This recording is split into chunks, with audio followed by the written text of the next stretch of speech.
I doubt anyone will find this remotely interesting, except for a few. But, nonetheless, I believe that the occult should be shared. I believe that this sort of literature should be read aloud.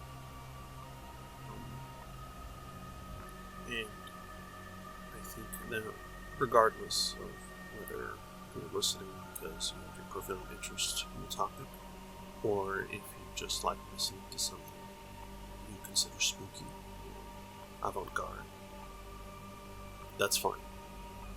I'm happy either way that you've chosen to listen at all, because there's value in the words in some of these much, much older texts.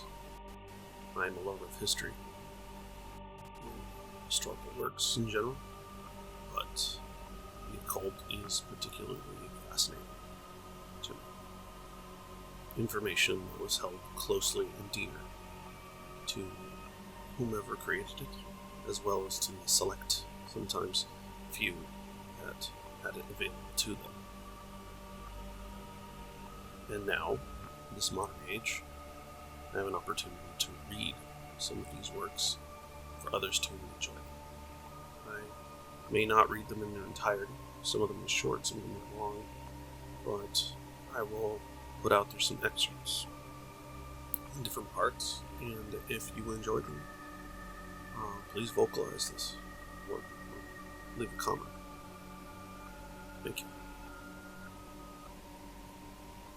I will begin by reading its description, provided to us by the great and all-powerful Styx Hexenhammer 666. Although it is often erroneously conflated with Renaissance-era texts, the Grimorium Verum remains one of the most notorious books of magic ever written by man. Dating to the 18th century, its content has been both condemned and applauded for the power it holds. From astrological lore to folk magic, this work of dubious origins is one of the most diabolical works within the occult, and a must-read for all dark mages. Book 1. Concerning the characters of the demons. You must carry the aforesaid character with you. You are male, in the right pocket, and is to be written in your own blood and that of a sea turtle. You must put at the 2 half circles the first letter of your name and surname, and if you wish more, you may draw the character on an emerald or ruby, for they have sympathy for the spirits, especially those of the sun, who are the most knowledgeable and better than others. You are a female, carry the characters on the left side, between the breasts, like an amulet, and always observing as much as the other sex, to write or have engraved the character on the day and in the hour of Mars. Obey the spirits in this, that they obey you as well. The spirits who are powerful and exalted serve only their confidants and intimate friends. By the pact made or to be made according to certain characters at the will of Sangmabuth or his secretary Abadanus, of whom he will give you information. This is the perfect acquaintance to call, conjure, and restrain, as you will see in the key of this book, where you will be given a method of making pacts with these spirits. Of the nature of pacts. There are only 2 kinds of pacts, the implied and the explicit. You will know the one from the other if you read this little book. Know, though, there are many kinds of spirits, some attractive and some not attractive. It is when you make a pact with the spirit, and have to give the spirit something which belongs to you, that you must always be on your guard. The kinds of spirits. In regards to spirits, there are the superior and the inferior. The names of the superior spirits are Lucifer, Beelzebub, and Astaroth. The inferiors of Lucifer are in Europe and Asia, and obey him. Beelzebub lives in Africa, and Astaroth inhabits America. Of these, each of them has 2 who order their subjects. All that which the Emperor Satan has resolved to do in the world, and so forth. The visible appearance of spirits. Spirits do not always appear in the same shape. This is because they are not themselves matter or form. You have to find a body to appear in, and one suitable to their intended manifestation and appearance. Lucifer appears in the form and figure of a fair boy. When angered, he seems to turn a red color. There is nothing monstrous about it. Beelzebub appears sometimes in monstrous form, sometimes like a gigantic cow, and at times like a male goat with a long tail. When angered, he vomits fire. Astaroth appears black, human form. Here follows the characters of Lucifer, Beelzebub, and Astaroth. The following after that has a few symbols and such, but, you gotta buy the book, or Styx's version of the book, so that you can go ahead and see some of his artwork, which I believe stated was drawn by him. So, credit to him for that one. But, in between the readings, I want to go ahead and just discuss some of the stuff we just went over. Now, one particular section that's interesting is when it states that you must be on your guard when you give a spirit something which belongs to you. And that makes sense, right? You give them part of yourself. Once you do that, once that pact is there, you give them access to who you are, or what you are. Similar with people, isn't it? The moment you let them in, you have to be on your guard. Doesn't mean you have to be afraid, paranoid, or anything of that nature, but it's good to be on your guard. Because just like people, they can turn on you at any moment. Well, not generally, as long as you're following your rituals correctly.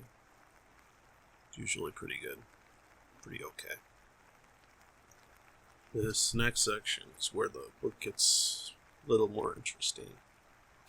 Book 2 of Planetary Hours. Planetary hours can often be of great importance in performing various experiments. Failure to observe the proper day and hour may make the ritual impotent or cause unwanted effects. The astrological day is divided into 24 hours, or sections, and begins and ends at sunrise, with one of the two rulers ruling each hour. The week is 7 days, with a ruler ruling each day. The 7 days with rulers are as follows: Saturday, Shabbathi, Saturn; Thursday, Zedek, Jupiter; Tuesday, Madin, Mars; Sunday, Shemeth, the Sun; Friday, Noga, Venus; Wednesday, Kohab, Mercury; Monday, Labanch, the Moon. There follows a chart of hours for the celestial bodies ruling the hours subjugated to the days of the week. The obvious patterns of the movement therein repeats, and as such only 7 hours need be given. Okay, so this next part, just a lot of numbers. So I'm not testing the microphone, just so you know. Hours 1, 8, 15, 22 are identical, as are 2, 9, 16, and 23. 3, 10, 17, and 24. 4, 11, and 18. 5, 12, and 19. 6, 13, and 20. 7, 14, and 21. I feel like the Count. Sesame Street right there. If anyone knows that reference. I guess I'm a little on the older side. To make 3 men or women appear, it is necessary to be chaste for 3 days before these workings.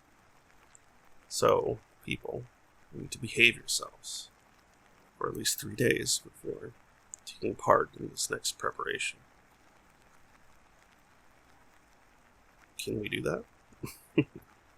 No, I'm not entirely sure. guess it depends on the week, right?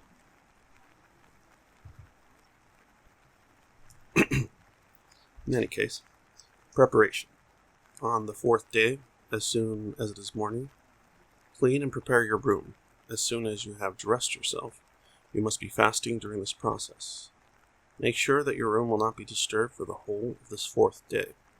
There should be nothing hanging, nor crossing the room, no tapestries or curtains or clothes hanging about the area, nor hats, bird cages, bed curtains, and such.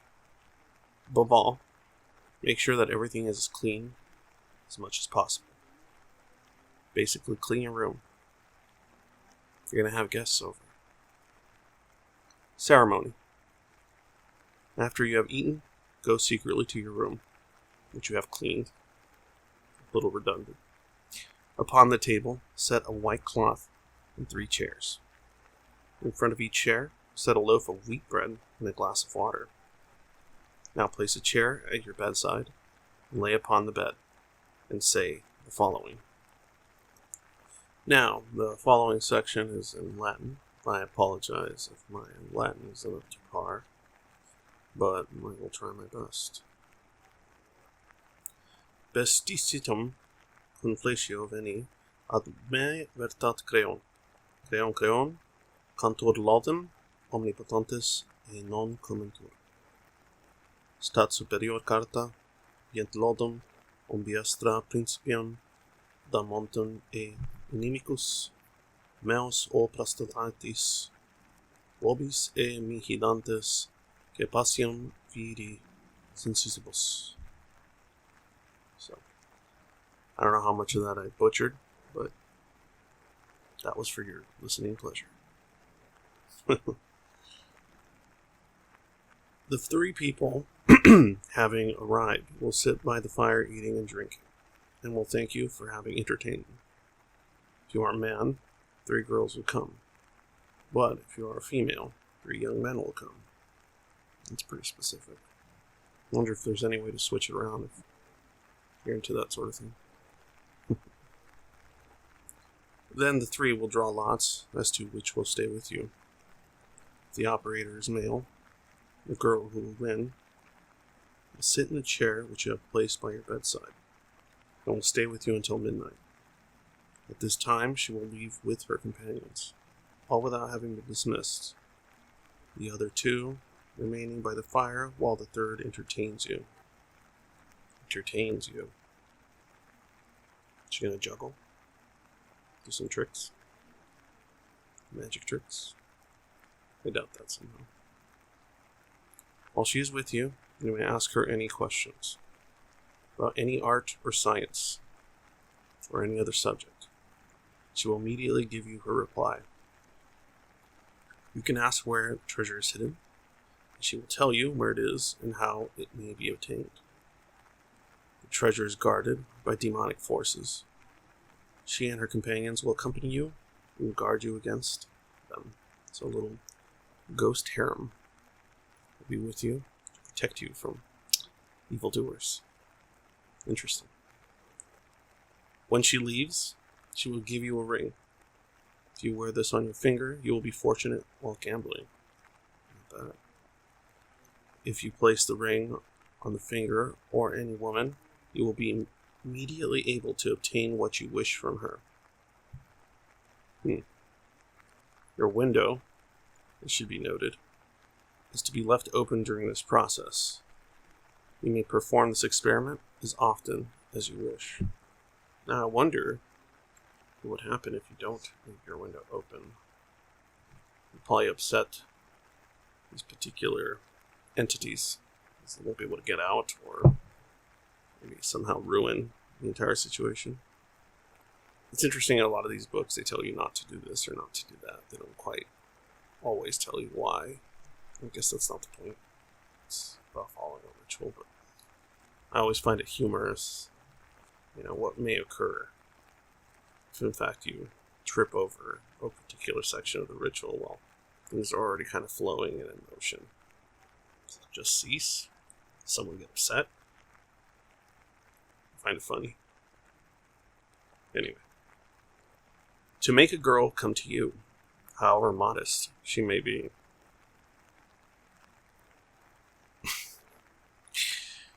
Well, that's not ethical. Let's keep going. Experiment with this marvelous power of the superior intelligences.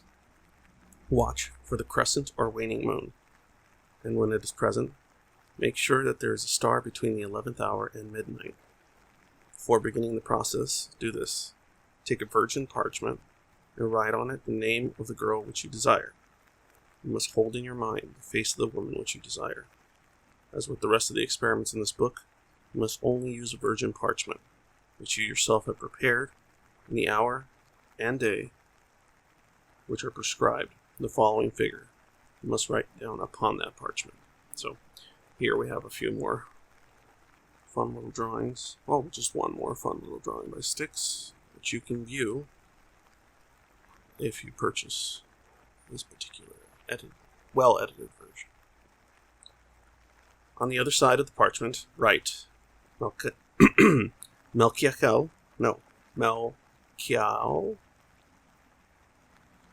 Barashkas. Then put the parchment on the ground, with the parchment where the name of the person is written facing downwards. Place your right foot upon the parchment, and your left knee bent on the ground, kneeling. Then look to the highest star in the sky while in this position. In your right hand, you must hold a candle of white wax sufficiently long to burn for an hour, then say the following conjuration. Luckily, this next one is in English, so we won't be tripping over Latin at the moment. The conjuration. I salute you and conjure you, O beautiful moon, O most beautiful star, O brilliant light which I have in my hand, by the light which I have in my hand, by the air that I breathe within me, by the earth that I am touching, I conjure you, by the name of the spirits princes living in you, by the ineffable name On, which created everything, by you, O resplendent angel Gabriel, by the planet Mercury, Prince Michael, and Melchiel. I conjure you again, by all the holy names of God, so that it may send down power to oppress, torture, and harass the body and soul in the 5 senses of N. The whole name is written here, so that she may come unto me, let her then be tortured, made to suffer. Go then at once. Go Melchiel, Barashches, Zazel, Firiel, Malka, and all those who are with you. I conjure you, by the great and living God, to obey my will. And I, N, promise to satisfy you. Oh my. It's quite a promise. Note that within the preceding conjuration, the symbol N denotes first the name of the woman, and secondly, the name of the operator. It's almost like a ritual-based occult algebra, filling in variables and such. If X is summoned, then what is Y? It's funny. Anyway, when this conjuration has been said thrice, burn the parchment with the candle. Take care to see that the parchment is utterly consumed. On the next day, take the parchment, ashes, put them in your left shoe, and let them stay there until the person which you have called comes to seek you out. In the conjuration, you must say the date she is to come, and she will not be absent. All of this will come to be if you are careful in carrying out the steps, and do not tarry in this work. So, what's interesting about, specifies that, someone won't be absent or something will, in fact, occur. Always think about the awkward situations in which, the spell may be cast and function. Will they cancel their plans for the day? Will they just leave in the middle of a festivity or to find you?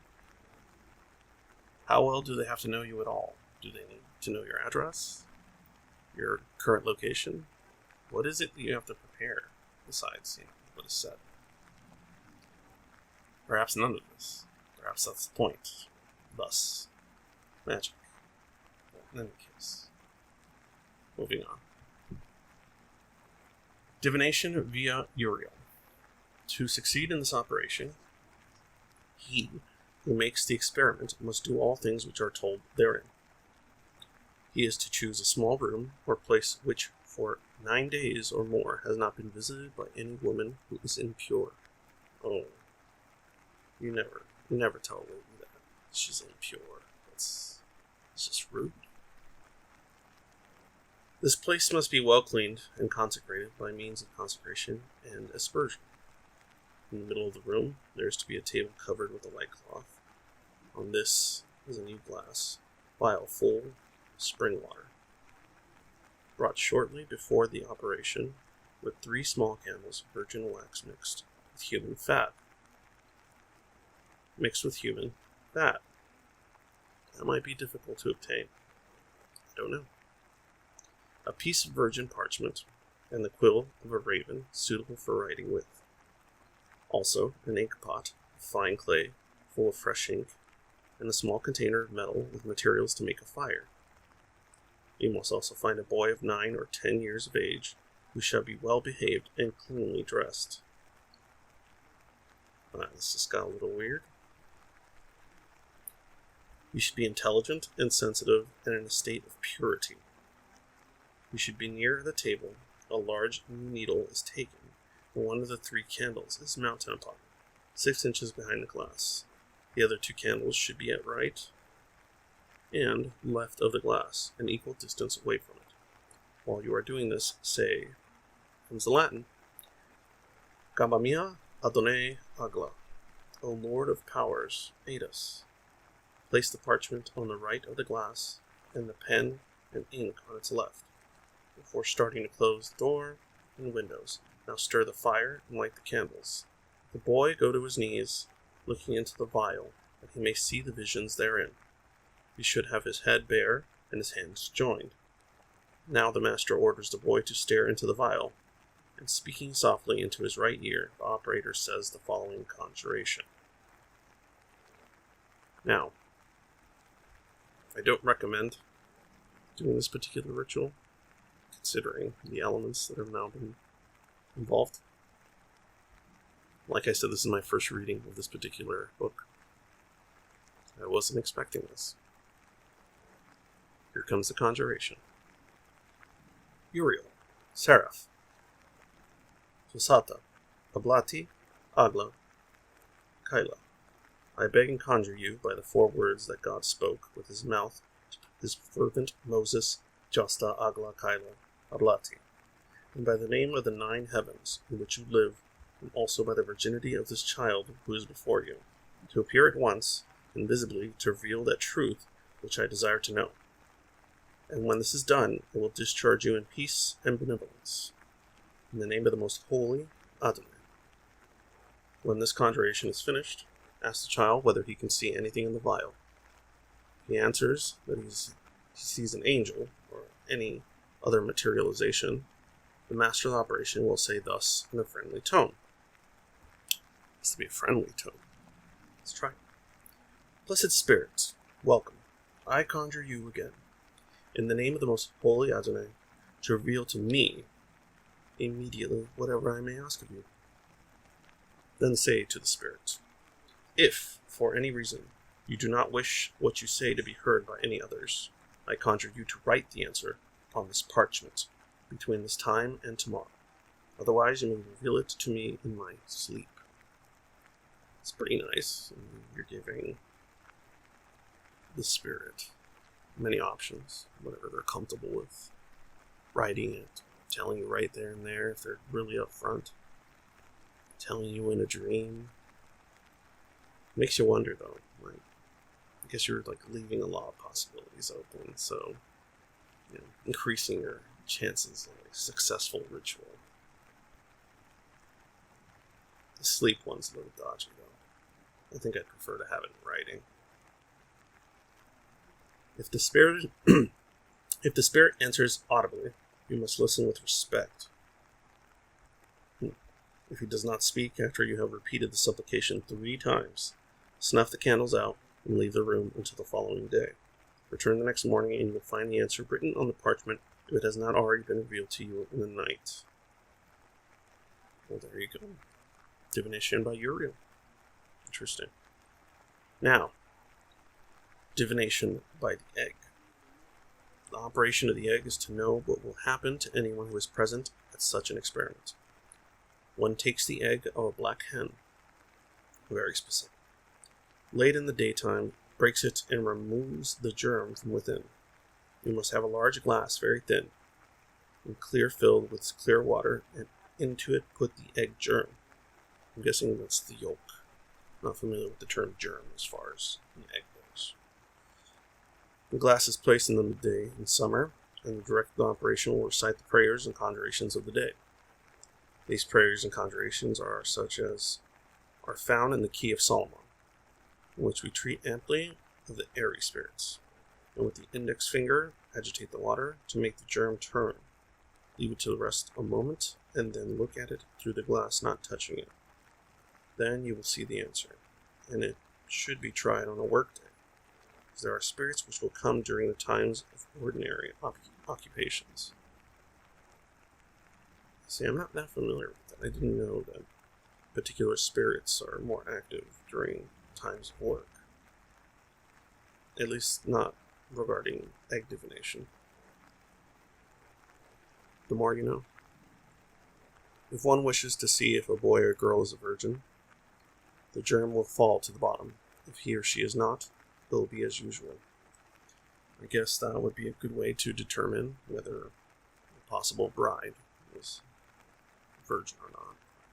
By this time, they've developed methods which they can kind of figure that stuff out. But there you go. Less invasive method, that's for sure. A rare and surprising magical secret. The manner of making the Mirror of Solomon useful for all divination. In the name of the Lord, Amen. You shall see in this mirror anything which you may desire.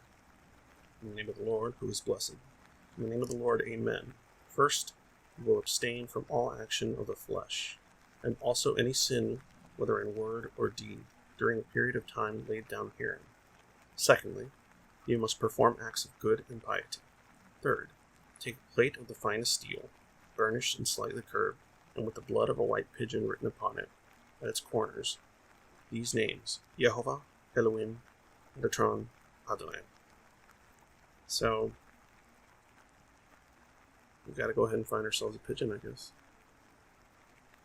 Place the steel in a clean white cloth.